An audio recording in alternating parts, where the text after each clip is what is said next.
Jeff, Aunt Annette, gracious. I wouldn't have accepted this speaking date so readily if I knew I was invited to my own funeral.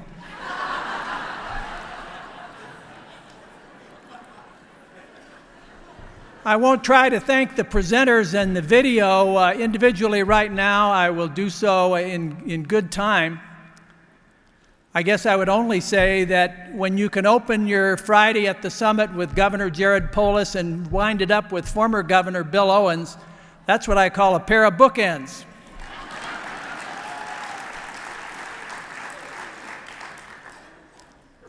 I need to ask my beloved wife, Donna, of 51 years, what other secrets she's holding out on me. We'll have to be talking about that a little later, honey. And as for you, Jeff Hunt, I will get even when you least suspect it. There may be footsteps behind you in the dark one of these days. Gosh, I guess I better curtail my 60-minute address to a dozen minutes here with the time that's already run off on the clock.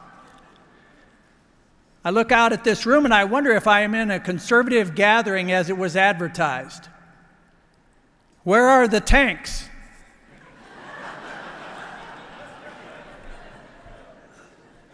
And the video was nice, Jeff, but couldn't we have had a fighter jet fly over? Where are the cages? Where are the Klan hoods? Where are the swastikas?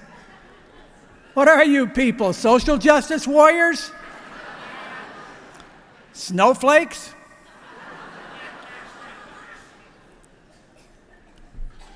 Well, thank you, thank you, thank you, thank you, as our beloved Bill Armstrong would have said on such an occasion. It's really a pleasure to gather here with thousands of fellow patriots, good friends old and new, for this 10th annual Western Conservative Summit. It sure feels great these 10 years, and we owe a debt of gratitude to all those who have made it happen. Everyone at Colorado Christian University, at Centennial Institute, the Young Christian Conservatives leadership delegates, hosts, sponsors, donors. Let's thank them all.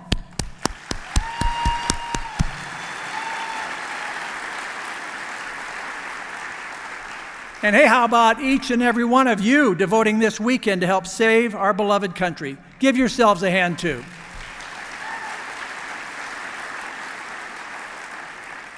"10 years here at the summit.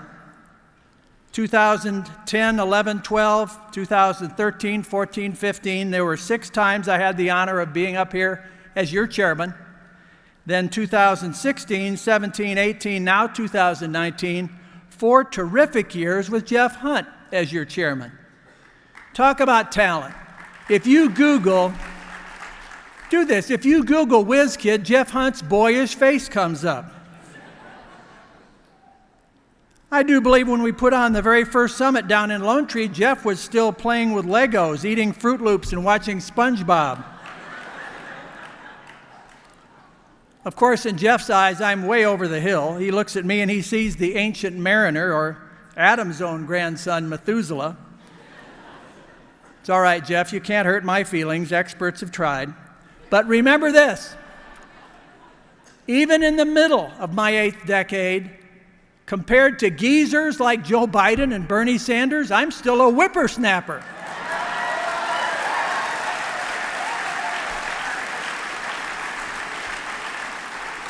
Right, I'm still plenty young enough to tell Bernie, tell Biden, tell all the loony left-wingers, your failed socialist, secularist ideas aren't the answer for America.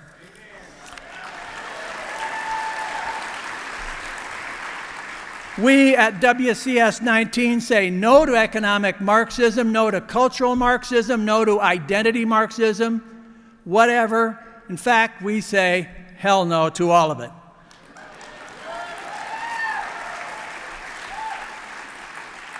I just love the summit theme for this year, defending religious freedom and America's First Amendment. It challenges us to begin at the very beginning and realize that unless America is a nation under God, we're not a nation at all. Unless every American is free to honor God as conscience may guide and to obey God in the public square so long as no one else is harmed, Unless we're free in that precious way, we're not free at all. Someone may say, wait a minute, you're going too far. What about political freedom or economic freedom? Even without religious freedom, don't you still have those? No, you really don't. Because if government can dictate your belief system with earthly rulers standing between you and your Creator, government owns you. If Caesar can enslave your soul, the enslavement of your body and the confiscation of your belongings are just a matter of time. When thought control takes over, there's nothing to stop the government from expanding all its other forms of control more and more, always for your own good, of course, until government becomes God. At which point your humanity has been canceled. You're left with the brutish existence of those barnyard animals in Orwell's Animal Farm, tyrannized over by swine. To choose one's own belief system and to live accordingly so long as no one else is harmed is the very essence of liberty and limited government. Nothing matters more.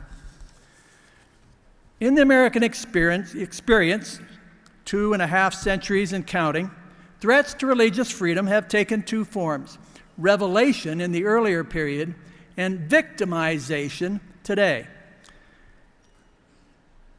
By revelation, I mean the command from above, the claim that one group has a pipeline to God and other groups don't. After Europe's horrific religious wars, our founders wisely made government stand back and stay neutral between those competing claims of revelation, and it's worked well. But now, in the 21st century, there's a new threat. We're engulfed in the culture of victimization. Call it the wound from within. The tyranny of hurt feelings, the vengeful claims of group injustices and group paybacks, the identity grievance blame game.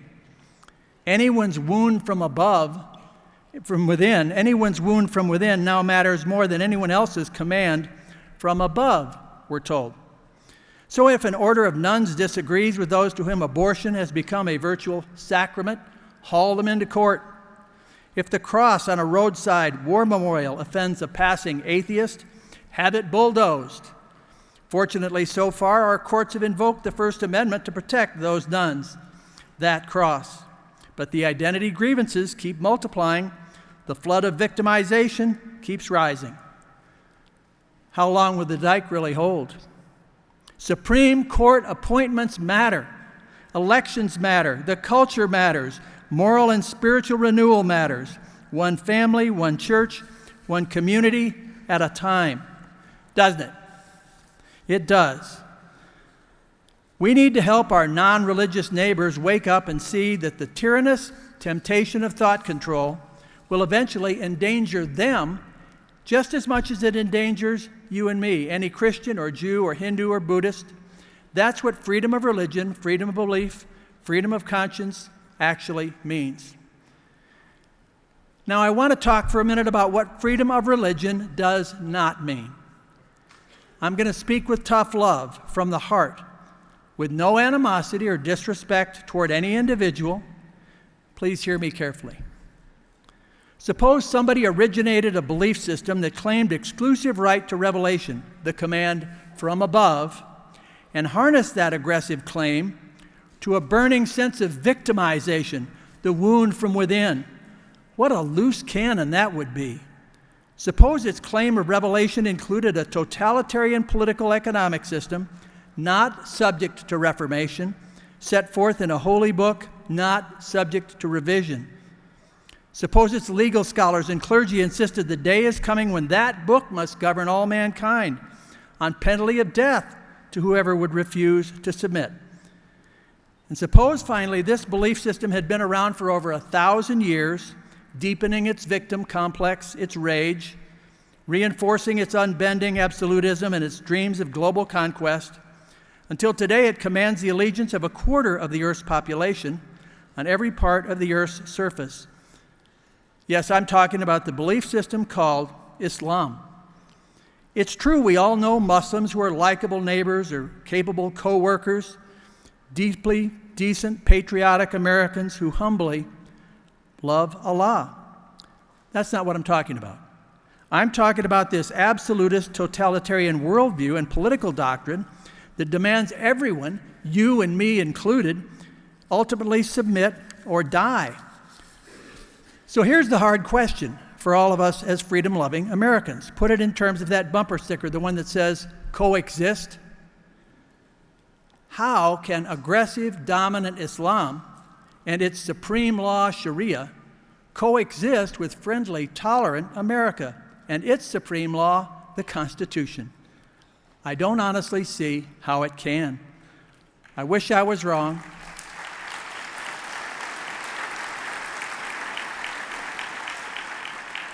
I don't claim to know the way forward in this tremendous clash of civilizations. I just know this: the simplistic approach of simply granting unconditional, quote-unquote, freedom of religion to a religion that doesn't believe in freedom, and never doubt me, Islam does not. That approach is civilizational suicide, friends. Don't take it from me. Read the Muslim Brotherhood's takeover plan for an Islamic USA, which is already 50 years along, established as evidence in the Holy Land Foundation trial. The shockingly well-connected Brotherhood and its lying propaganda arm, CARE, are waging civilizational jihad to take us down from within by our own good-hearted impulse to live and let live, our own sense of fair play. The answer isn't a witch hunt or persecution or some kind of ban, but the answer certainly isn't to just keep doing what we're doing. That's a formula for defeat. There has to be a better way. As Justice Robert Jackson famously said, the Constitution is not a suicide pact. If we in this generation don't rouse ourselves and defeat the Muslim Brotherhood, our children's generation will be far worse off than Europe is today. I don't even want to think about our grandchildren's generation. Now, some of you may disagree with me. That's your prerogative in a free society. Some speakers this weekend will disagree with me. They may tell you that a good and faithful Muslim can also be a good and faithful American. I'm sorry, I just don't see how.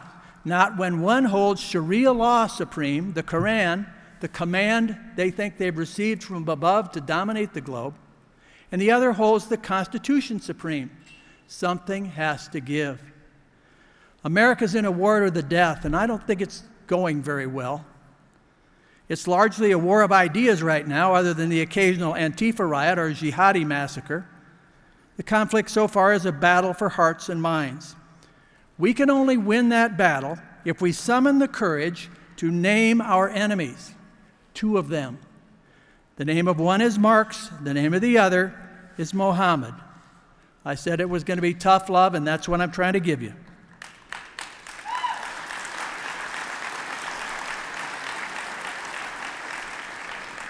Maybe their intentions were good. I don't know. Their legacy is not good. It's a legacy of righteous, ruthless violence justified by an ideology of perpetual war. For the forces of Marx, that means a war of the supposed oppressed against the oppressors, defined by the victim status of their identity or class. For the forces of Muhammad, that war is a war of the believers against the infidels, demanding that everyone on earth must eventually submit to Sharia law or die. Does it give you a chill to hear me indict Muhammad for a millennium of oppression, misery, brutality, slaughter? Do you worry for my safety, blaspheming the prophet this way? I thank you for your concern, but you just proved my point. No one in the USA should have to fear violent reprisals for voicing his belief system. That's why we have a First Amendment.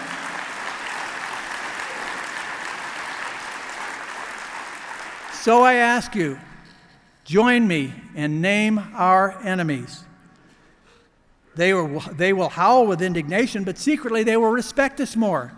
We Americans, the land of the free, have already been targeted as their enemies after all.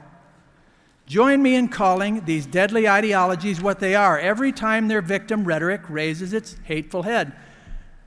Learn to say, that's Marx talking, or that's Muhammad talking. And say, we don't buy that, we don't bow to that, we don't concede to that. We don't use that guilt-tripping vocabulary.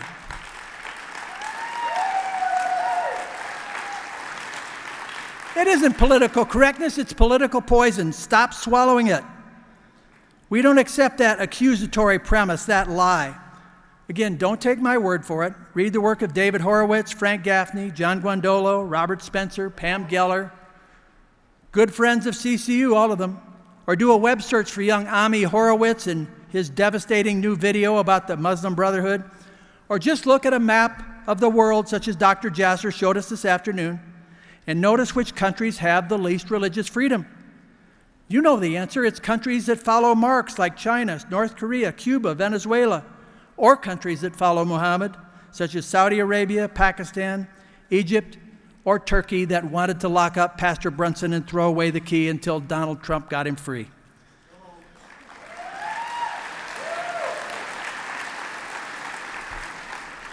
Bottom line, the more that Marx's ideas and Muhammad's ideas take hold here, the more our religious freedom is endangered. Those ideas simply don't mix with the ideas of Jefferson and Adams and Lincoln. It's oil and water. There's no meeting each other halfway. I wish there was. The forces of Marx, think on this, the forces of Marx want to make the government everyone's God. The forces of Muhammad, a little different, they want to make their God everyone's government. But neither is in any way acceptable to the American way of life. Can we meet and defeat this existential threat that they pose to this sweet land of liberty? Absolutely we can. Yes. It's only been our softness, our sentimentality, our self-absorption that ever allowed them to make the inroads they have. It's time to rise up and say enough of this lethargy. Time to rally to the flag, whether Nike and Kaepernick like it or not.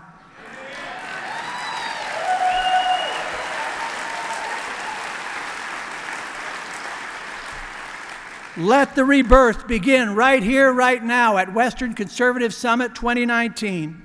I couldn't be more proud, friends, to be standing alongside each and every one of you in this fight. God bless you all. Thank you for the lovely tribute, Centennial Institute.